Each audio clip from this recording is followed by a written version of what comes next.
Bismillahirrahmanirrahim. Assalamu alaikum dear students, welcome back in lecture 17. Student basic in lecture number 16 we covered example number 1 on the shear flexure and direction procedure, and I suggest you please go and watch lecture number 13, 15, 14 and 16 because here you will see we will basically implement all those limitations and concept which we basically studied in from lecture number 13 to lecture number 16. In lecture number 16 we covered this example, right? So before, if you don't watch lecture number 16 you don't understand today lecture, so that why please go and watch lecture number 16. I thoroughly explain this example in very depth and detail, and in today's lecture it is a little bit different. Okay, although we will use the same concept, but some other limitations I will cover it. Some other limitations of the ACA code you will see here, which I am not discuss in this example. And this example is basically I choose it from the McGregor book, right? So this is the example. Certain data is already given, and let me discuss the statement of the question. I already discussed the statement in lecture number 16. So all the data I have collected from this statement, and you see here FC prime is given, slab thickness is given, D average is already given, Fy is given, M0 is given, Vu is also given, 4 kif acting 6 inch from the CC.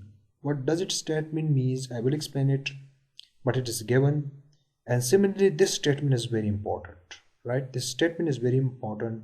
This statement says the moment about x-axis which perpendicular to the edge of slab, that is MW, means the axis which is, this is my edge of the slab. So you see this WW axis is perpendicular to the edge of the slab. Here it says this is less critical as compared to MZZ, mean that if you read this statement, which is the loading that causes movement about an axis perpendicular to the edge is perpendicular to the edge, means WW axis. Critical, less critical than the movement about the x-axis parallel to the edge, right, which is the ZZ axis. And this means that the movement about the z-axis is more critical as compared to the movement about the w-axis, because if you see here this diagram, and in this diagram you see this is the H column, and we have this side panel, we have this side panel, so movement from this panel and movement from this panel, so it equating each other. So in this direction basically the movement about the W axis is insignificant, right? If there is large difference in between this panel length and this panel length, then it will be significant. But as in this case, which is nearly equal, so that why it is insignificant as compared to this the vertical axis, the movement about the axis which is parallel to the edge of the slab, right? So by using this data and by using this statement, I draw the diagram right here for the H column. This is my H column, which is 12 inch by 16, and this is the edge of the column. And according to this statement, that here we have a 6 inch cantilever slab from the centroid. This is my centroid of the column, CC is the centroid of the column, and this is the cantilever portion, and this cantilever portion is already explained in the statement. It is 4 inch from the outer face of the column, right? And this slash lines basically representing the shear parameter. And remember here you see the movement is about the z-axis is significant, right? And this is AB is my front face and this CD is my back face, right? And remember this z-axis is the axis which is passes from the centroid of the shear parameter. You see this CS, right, or sometime it is denoted by CSP right here. It is the centroid of the shear parameter, right, this one, but the CC is the centroid of the column. And you see here, this is my B2, right, which is parallel to the moment axis, and this axis, this one, this side is my B1, which is perpendicular to the moment axis. And critical shear parameter, you already see all the data now it is given. Now this is CAB. CAB is the distance from the face AB, and CCD is the distance from the centroidal axis, Z axis from the face CD, right? We already discussed this thoroughly in lecture number 14, the whole theory of this diagram. Now this is the plane view, but this one is the sectional view. I just represent the column lines, right? I extend down here, and this is my edge, and this is the face of the shear parameter, and this lines is basically my slab, right, which is continued in this direction. The thickness of the slab is given, the effective thickness is given, and noting down this line, which is my W axis, and remember this slash line is my Z axis, which coincide W at this point, W axis at this point. This is my centroid of the shear parameter, and the CC is the centroid of my column, right? In this 4 kip, you see here this 4 kip, it is basically the shear which is caused by this cantilever slab, and it here you see 4 kip acting 6 inch from CC. So this statement means that from CC this distance is 6 inch. I already showed it, and it basically this means that 4 kip is acting over the face of the column, right? And okay, I think so you will understand the whole geometry and the whole data right now. Now, using the above given data, we draw these two diagrams assuming that MU and VU acting over CSP. I already discussed this, and it is basically, we assume this, right? I already discussed in lecture number 15 this statement. Now we have to assume that VU, this is the shear and the unbalanced moment, which always, in the case of the H column, right? In the case of the H column, it is assumed that it is acting over the shear parameter centroid. But in the case of the interior column, it will be acting over the centroid of the column, right? Now, in the case of the DDM method, as in section 13.6.3.6, the unbalanced movement from the slab to the column, in the case of the exterior column, it is 30% of the M0. So M0 is given, and I already discussed it thoroughly in lecture number 13. I have did 2 examples, right, in the case of unbalanced movement. So 46.6 kip feet is my movement which I got from this. Now this is not my total unbalanced movement, because you see here we have 4 kip, and this 4 kip is also causing some unbalanced movement. So you will see how to find the net unbalanced movement, right? Now we need further CAB. So this is my B1 and this is my B2. At this stage you must know, I already explained how to calculate B1, B2 in lecture number 16, and I already explained this equation in lecture number 15, right? So you just need to plug the values, and you will got CAB. How to calculate beta naught? This is important. I will discuss it right here. You see this distance A, okay, this distance A, and in lecture number, I think so, in lecture number 12 or 11, I explained this. Here you see AB, right? And here the conditions are that BW and RS. you will count this VW and RS in the case when your A is not exceeding or B is not exceeding 4H or 2LD, right? But if A and B exceeds these two values, then your critical parameter will be just similar as in the case of the interior column. Then this one will be your critical parameter, right? This is very important. Okay. So that's why I am considering as the 4-inch is the cantilever which is less than the 4H, or it doesn't fulfill this criteria. So that's why my B naught will be three-sided, right? Will be the summation of these three-sided, right? We don't consider the four-side. So my B naught will be, remember we have to count that RS and this is RS, right? VW and RS. So in this case RS is equals to 4-inch. So this is my total critical parameter B naught, right? This is very important. But remember, in most of the cases you can ignore this portion for conservative result if it doesn't fulfill this criteria, right?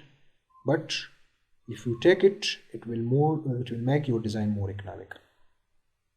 So my B naught is 59 inches, right? This is my B naught, and here I explain this.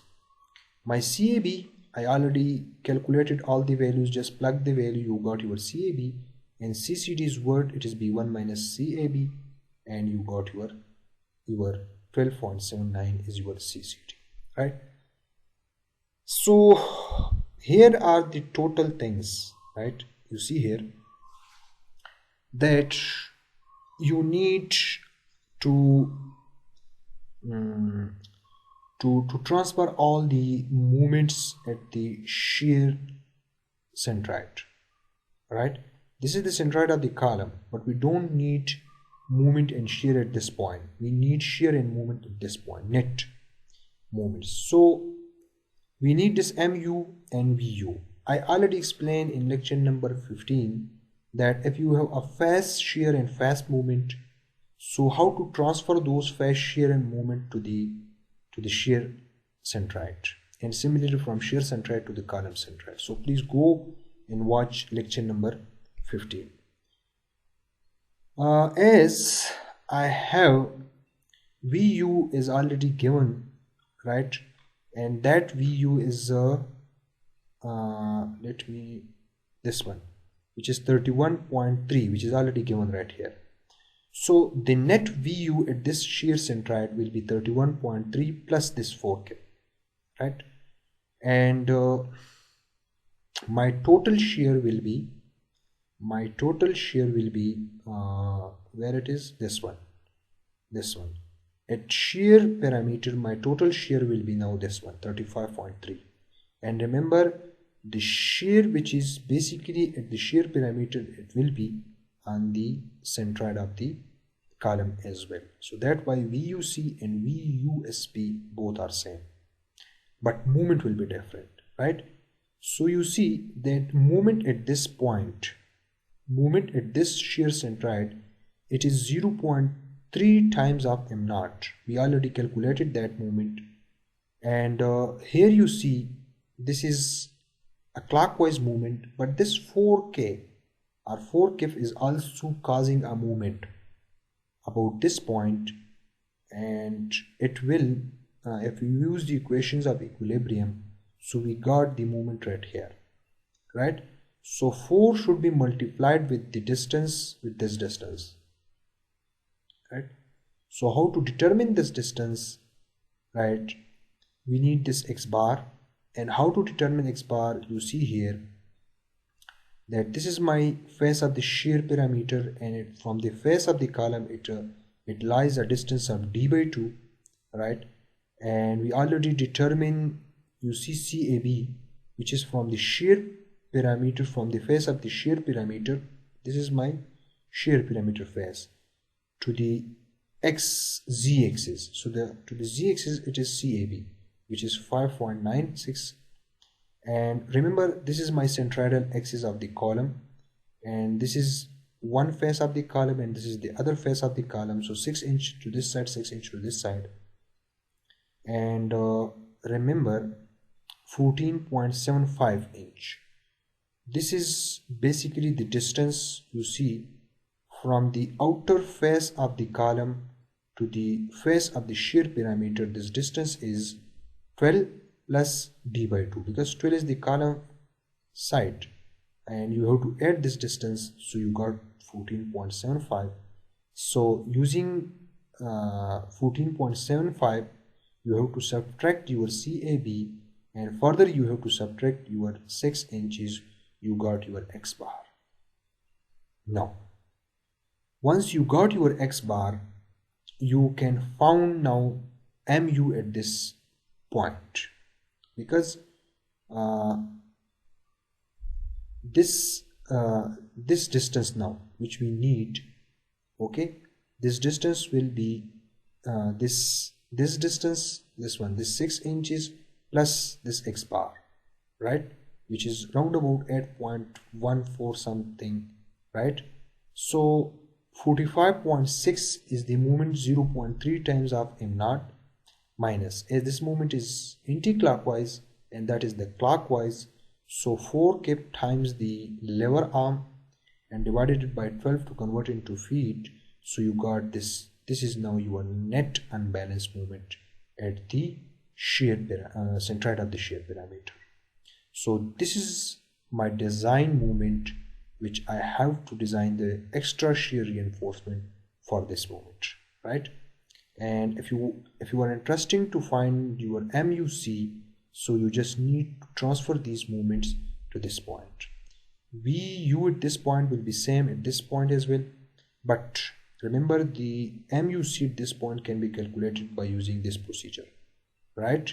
That moment MU which we already calculated right here, plus as this shear is also causing a moment, so VU times this X bar, and the net unbalanced moment, which is the centroidal moment of the column or center line moment, is 50.9. Remember, we will use the design this moment, not this one, because this is uneconomical, right? And we always design reinforcement by using the face moment or the moment at the shear centroid of the shear parameter, right? So next we need BetaNerf, okay, because we have to use the 3 shear strength equation. So BetaNerf, you see, this is the longer to shorter side ratio, and this is 1.3, and I already explained it lecture number 11 and 12. If it is less than 2, so ignore it, this equation, right? This equation should be ignored. The next one is the alpha ST, this equation, and alpha is 30 for the case of exterior column and 20 for corner and 40 for interior column, I think so. So you just need to find out this factor, and this factor 4.8, which is more than 4, so also ignore this equation. So the governing equation will now be this one, right? But remember, if you are not providing shear reinforcement, if you are providing shear reinforcement, then you have to use 2, right? So pi value is 0.74, lambda is 1, because we are using normal concrete and all the materials are readily available. So you just pick your calculator, do the math by yourself, and you got pi VC is 57.6 kips, right? Checking simplified procedure as we did in example number 1 in lecture number 16. So BU divided by pi BC ratio is 0.613, which is less than 0.75. This is the same procedure but in a different way, right? I present them in a different way, right? It is same like we did in example number 1, lecture number 16. 0.75 times pi BC. If it is more than VU, so it basically suggests that you can use your gamma f equals to 1, right? You can increase your gamma f, okay, equals to 1. This means that total unbalanced movement will be transferred by flexure, and zero movement or 0% movement will be transferred by eccentric shear. Now this is basically ACI, this section, right? Now we calculate the gamma f, right, which is this one, which is 0.616, right? Why we calculate this value? Because although we don't need this value, but I will show why I'm using this, why I'm calculating this gamma f later, in later stages. Let's say we try gamma f equals to 1, mean that 100% movement is transferred by flexure. We calculated AS. This is my effective width, right, the transfer width, which is equals to C2 plus 3H, right, and this is 35.5. This is represented by B, right? Now my MUF or MUB equals to gamma f times MU, which is this moment. So this is the moment which I have to calculate the reinforcement out of the additional reinforcement, right? For conservative design, we are using MU, not MUC, right? And let's say assuming JD is equal to 0.95. Okay, this is the lever arm, and the lever arm can be assumed from 0.92 to 0.95, right? By using the steel area equation, this is MU divided by 5 FYGD. You just need to plug the value. Remember, you have to 0.95 times D, and D I think so this is 5.5 inch. So by just do the math, you got your A is 1.852. Now further, this is very interesting, right? I am sharing some extra information with you people, that if your FC frame is 4 KSI and FY is 60 KSI, right? Although in this case our FC frame is 3.5, which is close to 4 KSI, we have a simplified equation, and that simplified equation is this one. You can directly calculate your AS by using this equation. MU in kef feet, remember, movement will be in kef feet, dividing by 4D, okay? So just plug the value, that is 42.7 here, and 4D you got 1.94, which is close to 1.82, right? But remember, if you use your trial and error procedure, this 1.82 will be close to 1.94, which is I think so round about 1.93. It will reaches to 1.93, and you will see it. Try 10 number 4 bar. 10 number 4 bar will give you a steel area of 2 inch square. We use a guess value of JD. So because 0.95 is a guess value, so we need to recalculate trial and error procedure. We need to find out the A value, right? So A is Fy divided by 0.85, say find B naught, B, and remember B steric is 35.3, right? So here we got A value is 1.14.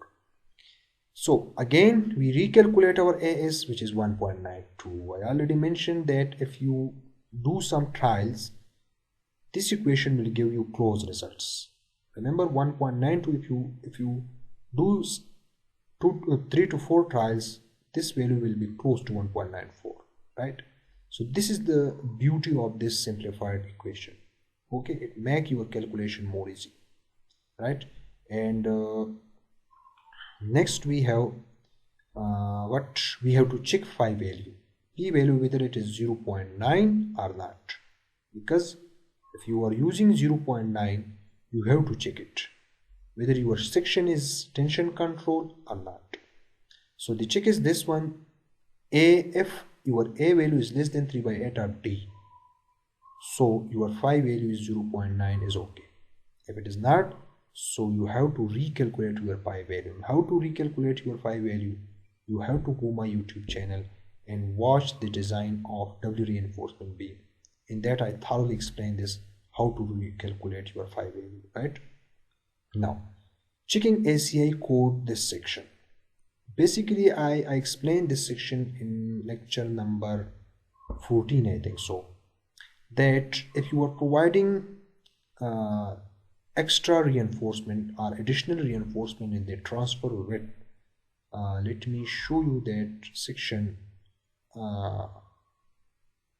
Here I have that if you are providing your steel, right, you see these dots are your steel in the transfer width, that is C2 plus 3H. So you have to make sure that each bar in this zone must be yield, right? Or ACI code basically explain that the strain in these bars must be equals to 0.010, right? Mean that your epsilon T must be greater than 0.01. You have to check it. So although the design is okay up to this point, right, 10 number 4 bar is okay, but to ensure this section and to ensure the complete ductility, because you need a complete ductile behavior of your slab system, because if your slab system is not fully ductile, remember the ductility of your slab system back your redistribution of moment. Redistribution of moment is mean that if, let's say, it's at some point, let's say this is my beam, this is my one column, this is my next column, right? And here you see that this column is overloaded and a plastic hinge basically occurred at this point, right? Plastic hinge is developed at this point. So due to ductility, ductile behavior of slab or beam, there is redistribution of moment. Redistribution of moment means the moment capacity is redistributed to some other points which have more capacity, right? And this redistribution of moment is allowed in ACI code, okay? And so that why basically ACI code explain, and basically it compelled you that you have to use this check as well, right? And flexure ductility to allow redistribution away from the connection in case of an accidental overload. This except final design, we must ensure epsilon T or epsilon C. So to check, how to check epsilon T, we need C value. C value is A divided by beta 1, and by using linear similar triangular rules, we got our epsilon T value is 0.0093, which is less than 0.010, and this is bad news at this point, right? We have to recalculate, we have to decrease our amount of the steel to ensure this section, or to ensure the complete ductile behavior, and we have to recalculate your area of steel now. To recalculate our area of steel now, we have to now change the gamma F value, right? To change the moment, right? So as epsilon T is less than this, so we need to use gamma F less than 100%, but greater than this value, right? Which is we calculated from the equation. Let's say we are using gamma F is equal to 0.8, right? So now this will be your new unbalanced moment. This is the moment which is basically transferred by flexure. This is 34.16. For this moment, we find the area of steel. Now I'm using that simplified equation, but you can use the trial and error method as well. This equation gave me 1.6, approximately 1.6 inch square steel reinforcement. From this, I recalculate my A value, and my A value is 0.91. I calculate C value, that is A divided by beta 1. Beta 1 is 0.85. I got 1.07. Now I recalculate epsilon t value and I got 0.0124, which is more than 0.010. This is good for you. And here we fulfill the ACI criteria. And this is my final AS. And for this AS, I'm providing 8 number 4 bar, right? 8 number 4 bar give me 1.6 inch square. Now, this is my transfer width. And in this transfer width, I have to provide 8 number 4 bar. And remember, ACI code basically explained that these bars should be properly anchored, or proper anchorage should be provided at the edge of the slab, and it should be properly placed in this transfer bed, because these bars are responsible by transferring the movement from the slab to the column, right? And this is also the ACI code limitation, that there must be provided minimum 2 bar in the column core, right? So if let's say, remember here I am not using the procedure that I am already explained in like example number 1, right? In that, basically you see that we have a column strip width and we have a movement which is 0.26, right? 0.26 of m naught, right? I'm not basically considering that movement. Okay, I designed the reinforcement for the MUF just, okay, to give you a concept how we design the additional reinforcement, right? But in coming example, inshallah, you will see we will use that procedure, right?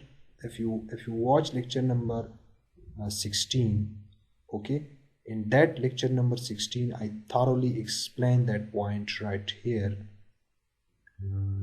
Let me show you that point. Okay, this one, right? I basically subtract this movement which is basically acting in the column strip from the MUB or MUF, and we got this movement, and for this movement we will design. But in example number 2, I am designing this steel reinforcement just only for this movement. I am ignoring this portion, right? But in coming example we will use this procedure, right? It is just only to give a level of understanding to you people that how we do the calculation for unbalanced movement.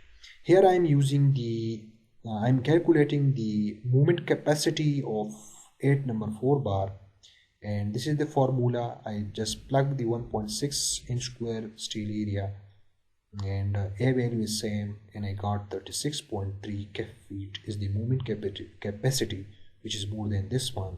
So this is good and we are okay. Now 0.3 m naught must be checked with 0.26 m naught as we did in previous example. So I already explained this point, right? I am not checking 0.3 with 0.26. Now checking MUV, as you see here that our gamma F is 0.80, but we have to calculate your MUV right now. So MUV can be determined by MU minus MD or gamma V times MU. But in this time your gamma V will be 1 minus MD divided by MU, right? Which is round about 0.15. Okay. If you calculate from this, you got your gamma V round about 14 to 15%. This is my MU, right? And this is my MD, which is from here. I got 6.4, which is 6400 pound feet, right? So this will be used in the shear flexure interaction, right? Now we need JC. We already know B1, D1 and all the values. CAB we already calculated, so just plug the value, you got JC, and this is the equation for shear flexure interaction. And we already know this C. Remember, for AB you have to plug the CAB value right here, and for CD you have to plug the value of CCD, which is 12.79. So do the calculation by yourself. You got plus 144. and for CD you have to just change this value and plus by negative, and you see that here we got plus value. In example number 1 we basically got here plus sign, but in example number 1 we got negative sign. But here you see we both have positive value, mean that VAB is also positive and VCD is also positive. So it will be look like in this shape, right? This is 144 and this is 34, right? Now we have to check this shear, right, with pi VC. So pi VC we can calculate it from this as well as pi VC divided by B naught RD. So 178, which is more than VU, that why the design is okay. In shear we don't need shear reinforcement. Alright, I also use the alternate SEA method, which I already explained this in lecture number 17, in lecture number 15. So by Alexander and Simon, they gave us a very easy equation, you can say. Basically you see the whole calculation, which is very lengthy calculation. This whole calculation can be summarized by using this equation, right? We already know VU, we just need MUV at the face, but at this time we assume that our MU at face is equal to our value of MVU, which we calculate at the shear centroid of the shear parameter, right? And we already know all these values. You just need to plug the values and you got 164. So 164 still no, 164 is still less than, right? It is not greater than, or you can say your pi VC is greater than 164, right? So we are on the safe side. But if you compare 164 with your 144, remember this value is, this VU, this is AB value, right? This is AB value. So 164 and 144, if you find the percentage difference, it is around about 13 to 15% difference. So it is not a greater difference, and for initial size of the slab you can use this equation as well, right? Because the normal procedure, as you see here, it is very lengthy procedure at the initial stages, so that why this equation is a little bit easy to use, right? So this equation only used for H column, yes, and 164 is approximately 15% higher than this value. For a quick design check of the slab thickness, this certainly would be accurate enough. The accuracy of this equation is also affected by the low percentage of yes. This will give you close result to 144, but as you see that the gamma F value is very low, which is around about 15 to 40%. If you calculate it from here, right from here, so you got around about 14%, or you can say your gamma V value will be 0.14, which is very low value, right? As you see by Hansen et al, they suggest the gamma V value is 40% while the gamma F value is 60%. So this is very low value, so that's why the error is large. If you increase this value, the error will be small. So this ends up this example, and if you have any question regarding these lectures from lecture number 11 to lecture number 17, you can share your question by comments, right?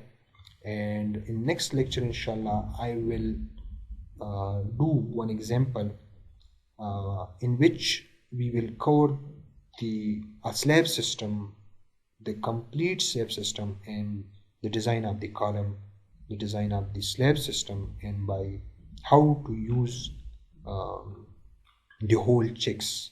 Okay, I will cover from lecture number 1 to lecture number 17, still this lecture, the whole limitations and the whole of the concepts and all the limitations of SCI.